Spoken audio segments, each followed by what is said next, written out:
Albert Camus, philosophe et écrivain français, est connu pour ses idées sur l'absurdité, la liberté et la condition humaine. Voici quelques-unes de ses idées les plus importantes. 1. L'absurdité. Camus croyait que la vie est absurde, car nous cherchons du sens et de la rationalité dans un monde qui n'en a pas.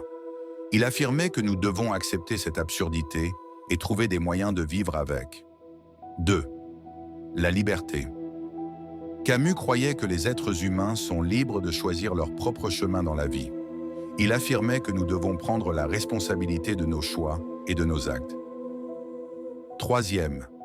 La condition humaine.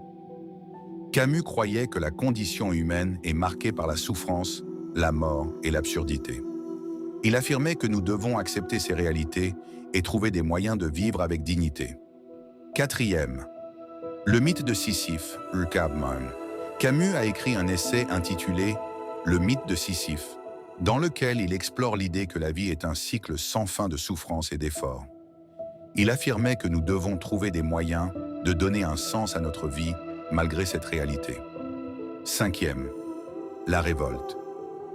Camus croyait que la révolte est une réponse nécessaire à l'absurdité et à l'injustice.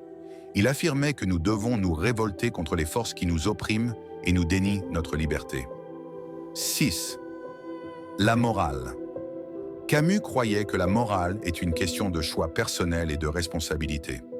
Il affirmait que nous devons prendre la responsabilité de nos actes et de nos choix et que nous devons nous efforcer de vivre de manière éthique et responsable. 7. La mort. Camus croyait que la mort est une réalité inévitable qui nous oblige à nous interroger sur le sens de la vie. Il affirmait que nous devons accepter la mort et trouver des moyens de vivre avec elle. 8.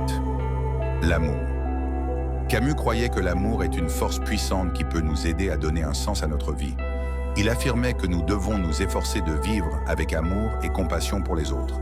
Ces idées de Camus continuent d'influencer la philosophie, la littérature et la pensée contemporaine.